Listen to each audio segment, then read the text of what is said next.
Some say that Steam Deck is like Nintendo Switch on steroids. So it was very interesting when Steam Deck took it to Nintendo and fixed their drift problem like that. Now though, Nintendo is striking back at Steam Deck. Boom shakalaka.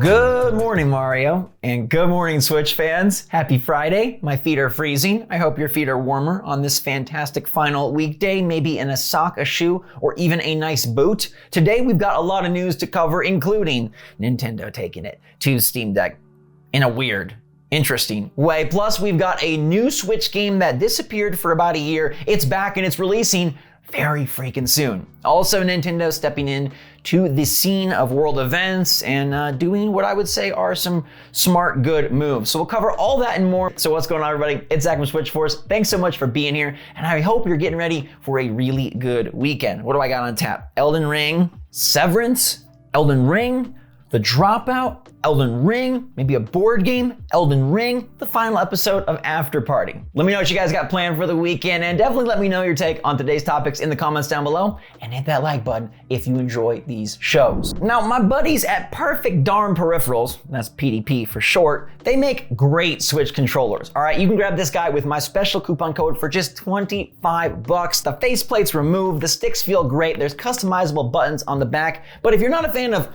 this wire, you want to say goodbye, you can get the same controller, but without any cords. Both of these are available at the link down below, so make sure to click it. Every time you do, it helps support the channel. Yeah, just clicking the link helps support SwitchForce and the show. But I do have that coupon code if you do want one, and let me tell you, they feel mighty nice. So there's a lot of really not great stuff going on in the world. I'm sure you're aware of the entire situation with Ukraine and Russia, and my heart goes out to everyone affected. It is a disgusting, terrible situation. Now, Nintendo has decided to step in and make their own move. We've seen many companies decide to sort of cut ties with Russia, and now Nintendo has stopped taking payments on their Russian eShop and gone as far as to put the Russian eShop into maintenance mode. Now, there's some uncertainty here whether this was Nintendo-led or a third-party payment processor-led, because if you look at Nintendo's verbiage, they say due to the fact that the payment service used in Nintendo eShop has suspended the processing of payments in rubles, Nintendo eShop in Russia is temporarily placed into maintenance mode. So it sort of sounds like it might be Nintendo, or maybe it might be just the way that they handle payments. Either way, everybody is putting the squeeze on Russia, and now the Switch is part of that as well.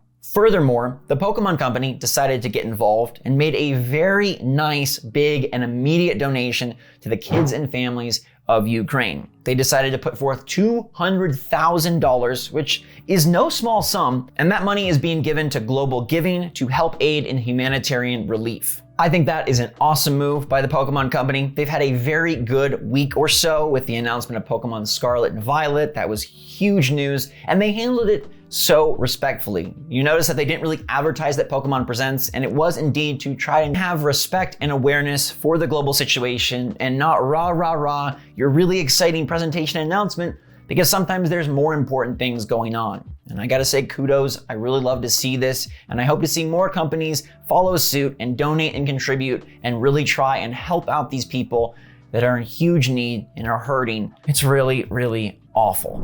It's really hard to know what to follow that up with. No story really fits all that well, so we're gonna go with The House of the Dead. Okay, so this game was originally announced last spring. It was supposed to drop in 2021 on Nintendo Switch, and a chunk of players were pretty darn pumped for this remake.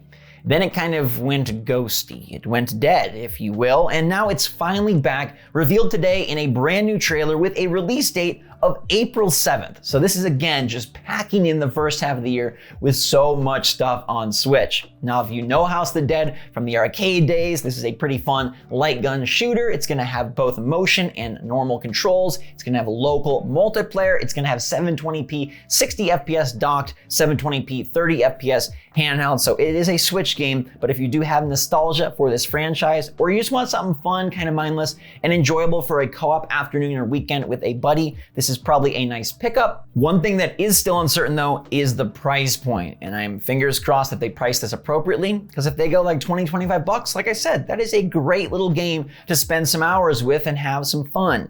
If they decide to go like 50 because Switch tax or whatever they make up in their heads, boo. Let me know if you're interested in playing the House of the Dead remake and if you're glad that yes, the games just keep coming. 2022, for Switch, this year is unmatched. Now, speaking of unmatched, I think it's pretty obvious that the Steam Deck, in terms of power, it beats out the Switch in every category. That is a portable PC and it can play things like Elden Ring really, really nicely. It can play a whole bunch of Steam games, and personally, I can't wait to get one. And let me tell you that I am getting one, and it's supposed to be coming this weekend. So I will have coverage coming up of Steam Deck versus Switch. We'll see it for ourselves, and we'll see if maybe this is the future of what Nintendo could or should do. I cannot wait to open it, check it out, play the games. A lot of people have been playing Nintendo games on this platform. I mean, Nintendo is effectively slicing the Virtual Console off the appendages of the 3DS and the Wii U, and the only thing left is Nintendo Switch Online, which doesn't have a ton of games and some players feel is not the best way to put together a virtual console type service. So many Steam Deck owners have taken to emulation and downloading a bunch of Nintendo games onto their system. One in particular took it a step further, and this guy, Kerry Gollum, decided that he was going to put Switch games on his Steam Deck. Now, he was showing off ARMS on the Steam Deck, as you can see in this screenshot here, and he did say that he owns the game and he backed it up with a photo proof. But the video mysteriously was taken down. And a number of other Steam Deck videos showcasing Nintendo games have also disappeared from YouTube, and people are wondering who's behind this. Let me give you a hint. Ninja Star. It's the Nintendo Ninjas. Nintendo definitely does not want players and people showing off how to play Switch games on the Steam Deck. Look, that's the one thing the Switch has going for it. They got all them great exclusives from Link and Mario, Smash Bros. And Mario Kart, Animal Crossing, and Luigi's Mansion. This system packs in games that you cannot play anywhere else. Plus, Nintendo is super against piracy. I mean, they tried to take Bowser to task for millions of dollars. Gary, not Doug, and Gary, not King Koopa. But Nintendo, they hate this sort of stuff, so it would make a lot of sense that they are taking down these videos. Now, I've seen a number of different takes, some saying that, hey, Nintendo should do this, hey, Nintendo shouldn't do this.